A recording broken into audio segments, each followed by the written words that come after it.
నమస్తే welcome to ఈ వార్త నేను మీ ఆదిత్య ముందుగా బులెటిన్ హెడ్లైన్స్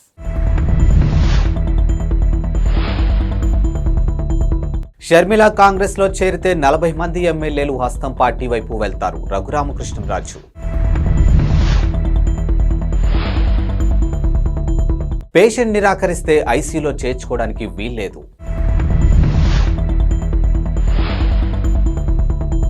కొలరాడో సుప్రీంకోర్టులోకి తుపాకీతో చొరబడ్డ దుండగుడు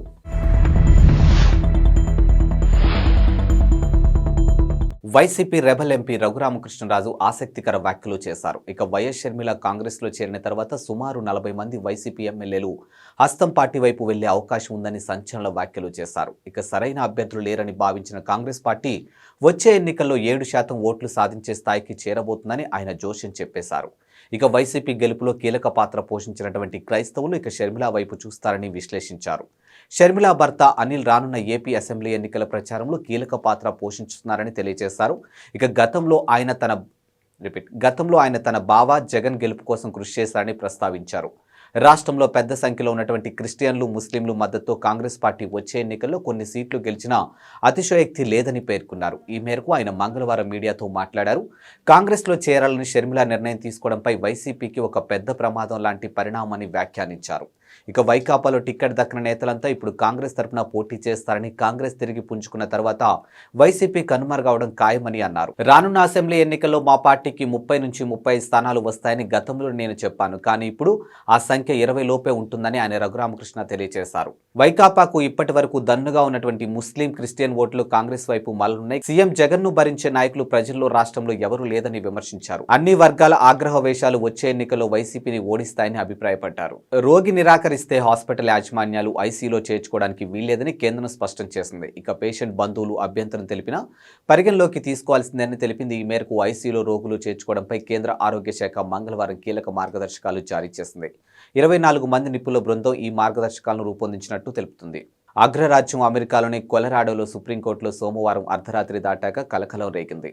సాయుధుడైనటువంటి ఓ దుండగుడు సుప్రీంకోర్టు భవనంలోకి చొరబడి కాల్పులకు పాల్పడ్డాడు. అయితే పోలీసులు అతన్ని అదుపులోకి తీసుకోవడంతో అంతా ఊపిరి పీల్చుకున్నారు. ఇక కోర్టు భవనానికి తీవ్రమైన నష్టం కలిగించాలనే ఉద్దేశంతో దుండగుడు చొరబడ్డాడని పోలీసులు వెల్లడించారు. అయితే తుపాకీతో కోర్టు భవనంలోకి చొరబడ్డ వ్యక్తి ఎవరనేది ఇంకా వెల్లడి కాలేదని పేర్కొన్నారు. సోమవారం రాత్రి 1 గంట 15 నిమిషాల సమయంలో డౌన్ టౌన్ డెన్వర్లో ఓ భవనం వద్ద కారు ప్రమాదం జరిగింది.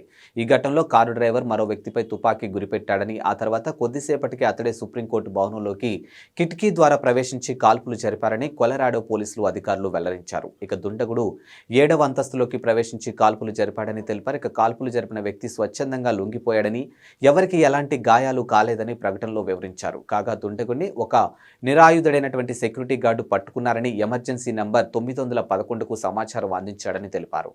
హైదరాబాద్లో ఇవాళ పెట్రోల్ బంకుల వద్ద కిలోమీటర్ల కొద్దీ వాహనాలు క్యూలో ఉండడం తెలిసిందే. ఇక దాంతో చాలా బంకుల వద్ద నో స్టాక్ బోర్డులు దర్శనమిచ్చాయి. ఇక పెట్రోల్ డీజిల్ ట్యాంకర్ డ్రైవర్ల సమ్మె నేపథ్యంలో పెట్రోల్ డీజిల్ దొరకవేమోన్న ఆందోళనలో వాహనదారులు పెట్రోల్ బంకుల వద్దకు పోటెత్తారు. ఈ నేపథ్యంలో తెలంగాణ పెట్రోల్ పంపుల అసోసియేషన్ శుభవార్త చెప్పింది. జనవరి 3 నుంచి పెట్రోల్ సరఫరా యథావిధిగా కొనసాగుతుందని, ఎవరూ ఆందోళన చెందాల్సిన అవసరం లేదని తెలంగాణ పెట్రోల్ పంపుల అసోసియేషన్ అధ్యక్షుడు అమరేందర్ రెడ్డి వెల్లడించారు. ఇక పెట్రోల్ ట్యాంకర్లు డ్రైవర్లు ముందస్తు సమాచారం ఇవ్వకుండా సమ్మెకు దిగారని, దాంతో సమస్య ఉత్పన్నమవుతుందని తెలిపారు. ఇక ట్యాంకర్లు డ్రైవర్లతో మాట్లాడి సమస్యను పరిష్కరించామని పేర్కొన్నారు. పెట్రోల్ డీజిల్ కొరత ఏర్పడిందన్న వార్తలు అవాస్తవమని అమరేందర్ రెడ్డి స్పష్టం చేశారు. ఇక ప్రస్తుత పరిస్థితులను ఉపయోగించుకొని కొందరు కృత్రిమంగా పెట్రోల్ కొరతను సృష్టించే ప్రయత్నం చేస్తున్నారని, వారిపై చర్యలు తప్పువని హెచ్చరించారు. అటు కేంద్రం కొత్తగా తీసుకున్నటువంటి చట్టంలో హిట్ అండ్ రన్ క్లాజ్కు వ్యతిరేకంగా దేశంలోని పలు రాష్ట్రాల్లో ట్రక్ డ్రైవర్లు సమ్మెకు దిగారు. ఈ సమ్మెలో పెట్రోల్ డీజిల్ ట్యాంకర్ల డ్రైవర్లు కూడా ఉండడంతో పలు చోట్ల పెట్రోల్కు విపరీతమైన డిమాండ్ ఏర్పడింది. బీజేపీపై తప్పుడు ప్రచారాలు నమ్మవద్దని, విష ప్రచారం చేసేవారి సంగతి పార్టీ చూసుకుంటుందని ఆ పార్టీ జాతీయ ప్రధాన కార్యదర్శి కరీంనగర్ ఎంపీ బండి సంజయ్ అన్నారు. కరీంనగర్లో ఆయన పార్టీ నాయకులతో సమావేశం నిర్వహించారు. ఈ సందర్భంగా మాట్లాడుతూ ఎన్నికల్లో కష్టపడ్డ వారికే స్థానిక సంస్థల ఎన్నికల్లో టిక్కెట్లు ఇస్తామని స్పష్టం చేశారు. ఇక రానున్న పార్లమెంటు ఎన్నికల్లో బీజేపీని అత్యధిక మెజార్టీతో గెలిపించాలని అన్నారు. త్వరలో 20,000 మందితో క్షేత్రస్థాయిలో కార్యకర్తల సమ్మేళనం నిర్వహిస్తామని వెల్లడించారు. ఇక బీఆర్ఎస్ ను కుకటి వేలతో పెకిలిద్దామని పిలుపునిచ్చారు. ఇక తెలంగాణ ఆర్థిక పరిస్థితి బాగా లేదని అన్నారు. ఇక ఉద్యోగులకు వేతనాలు కూడా డబ్బులు లేవని పేర్కొన్నారు. కాంగ్రెస్ పార్టీ ఇచ్చినటువంటి హామీలు ఏ మేరకు నెరవేరుస్తుందనేది దేవుడెరుగు అని పేర్కొన్నారు. ఇక కాంగ్రెస్ ఎన్నికల మేనిఫెస్టో అమలు చేయడం కష్టంగా కనిపిస్తుంది. అందుకే రేవంత్ రెడ్డి ముఖంలో నవ్వు కనిపించడం లేదని పేర్కొన్నారు. ఇక లోక్సభ ఎన్నికల తర్వాత కాంగ్రెస్ ప్రభుత్వం మనుగడ ఇబ్బందికరంగా మారిందని అన్నారు. ఇటీవలే 11 నియోజకవర్గాలకు ఇన్ఛార్జీలు మార్చుతూ తొలి జాబితా విడుదల చేసినటువంటి వైసీపీ అధినాయకత్వం తాజాగా మరికొన్ని అసెంబ్లీ లోక్సభ స్థానాల ఇన్ఛార్జి నియామకాలకు సంబంధించిన రెండో జాబితాను విడుదల చేసింది. నేడు 27 మందితో విడుదలైనటువంటి జాబితా చూస్తే పలువురు ఎంపీలను అసెంబ్లీ నియోజకవర్గాలకు పంపించినట్లు స్పష్టమవుతుంది. కాగా పార్టీ అధ్యక్షుడు వైఎస్ జగన్మోహన్ రెడ్డి ఆదేశాల మేరకు తాజా ఇన్ఛార్జి నియామకాలు చేపట్టినట్టు వైసీపీ కేంద్రం కార్యాలయంలో ఓ ప్రకటన వెల్లడించింది. ఇటీవలే ఇన్ఛార్జీల మార్పు అంశంతో వైసీపీలో అసంతృప్తులు చెలరేగాయి. ఇక తాజా జాబితా నేపథ్యంలో వైసీపీ నేతల స్పందనలు ఎలా ఉంటాయన్నది ఆసక్తికరంగానూ మారింది. నేటికి రెండో జాబితా పరిశీలిస్తే మాజీ మంత్రి శంకర్ నారాయణ ఈసారి అనంతపురం ఎంపీ స్థానం ఇన్ఛార్జిగా నియమితులయ్యారు. ఇక హిందూపురం ఎంపీ స్థానం నుంచి గోరంట్ల మాధవ్కు బదులు ఇవాళే పార్టీలో చేరిన జె శాంతాకు అవకాశం ఇచ్చారు. అరకు ఎంపీ స్థానం ఇన్ఛార్జిగా కొండగుల్లి భాగ్యలక్ష్మికి నియమితులయ్యారు. అరకు సిట్టింగ్ ఎంపీ గొండేటి మాధవి ఈసారి అరకు ఎంపీ స్థానం నుంచి ఎమ్మెల్యేగా పోటీ చేయనున్నారు. వైఎస్ఆర్టీపీ అధినేత్రి వైఎస్ షర్మిల ఇంట త్వరలో శుభకార్యం జరగనుంది. ఇక షర్మిల బ్రదర్ అనిల్ కుమార్ దంపతుల కుమారుడు రాజారెడ్డి ఓ ఇంటివాడు కాబోతున్నాడు. రాజారెడ్డి పెళ్లి ఫిబ్రవరి 17న అట్లూరి ప్రియాతో జరగనుంది. ఈ నేపథ్యంలో షర్మిల నేటి సాయంత్రం తనయుడు రాజారెడ్డి కాబోయే కోడలు అట్లూరి ప్రియాతో కలిసి ఇడుపులపాయ చేరుకున్నారు. అక్కడ తండ్రి వైఎస్ రాజశేఖర రెడ్డి సమాధిని సందర్శించారు. ఇక తనయుడి పెళ్లి పత్రికను తండ్రి సమాధి వద్ద ఉంచిన షర్మిల ఆశీస్సులు అందుకున్నారు. ఈ సందర్భంగా వారితో వైఎస్ విజయమ్మ కూడా ఉన్నారు. రానున్న లోక్సభ ఎన్నికల్లో తెలంగాణ బీజేపీ 17 స్థానాల్లో ఒంటరిగా పోటీ చేయనుందని, జనసేనతో పొత్తు ఉండకపోవచ్చని కేంద్ర మంత్రి బీజేపీ తెలంగాణ రాష్ట్ర అధ్యక్షుడు కిషన్ రెడ్డి పేర్కొన్నారు. ఇక మంగళవారం ఆయన మీడియాతో మాట్లాడుతూ పవన్ కళ్యాణ్ నేతృత్వంలో జనసేన ప్రస్తుతం ఎన్డీఏలో భాగస్వామిగా ఉందని స్పష్టం చేశారు. అయితే ఏపీలో పార్టీతో పొత్తు అంశంపై తమ మధ్య చర్చకు రాలేదని అన్నారు. ఇక బీజేపీ శాసనసభాపక్ష నేతలు అమిత్ షా వచ్చినప్పుడే ప్రకటించాల్సిందేనని, కానీ ఆలస్యమైందని పేర్కొన్నారు. ఢిల్లీ నుంచి పరిశీలకులు వస్తారని, వారు ఎల్పీపై ప్రకటన చేస్తారని తెలిపారు. అసెంబ్లీ ఎన్నికల్లో మహిళలకు, బీసీలకు తాము ప్రాధాన్యత ఇచ్చామని, లోక్సభ ఎన్నికల్లో వారికి ప్రాధాన్యత ఉంటుందని అన్నారు. ఇక పార్లమెంటు ఎన్నికల కోసం 90 రోజుల యాక్షన్ ప్లాన్ను సిద్ధం చేసినట్లు తెలిపారు.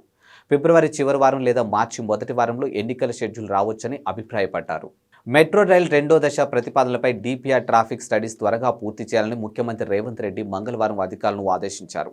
హైదరాబాద్ మెట్రో లైన్ పొడిగింపు ప్రస్తుతం పరిస్థితులపై అధికారులతో ముఖ్యమంత్రి మధ్యాహ్నం సమీక్ష నిర్వహించిన విషయం తెలిసిందే. ఈ సందర్భంగా మెట్రో రైల్ కొత్త మార్గాలకు డీపీఆర్ఎస్ సిద్ధం చేయాలని అధికారులను ఆదేశించారు. ఇక రాయదుర్గం విమానాశ్రయం మెట్రో ప్రతిపాదనను పెండింగ్లో పెట్టాలని సూచించారు. ఇక ప్రస్తుతం ఉన్న మార్గాలు, కొత్త ప్రణాళికల గురించి అధికారులను అడిగి తెలుసుకున్నారు. ఇక వీటిలో LB Nagar, Hayath Nagar, Miyapur, Patancheru, Rayadurgam, financial district, MGBS airport మార్గాల్లో ప్రతిపాదనలు సిద్ధం చేయాలని అన్నారు. ఇక పాత బస్తీలో మెట్రో రైల్ అంశంపై అక్కడి ప్రజాప్రతినిధులు చర్చించాలని అధికారులకు సూచించారు.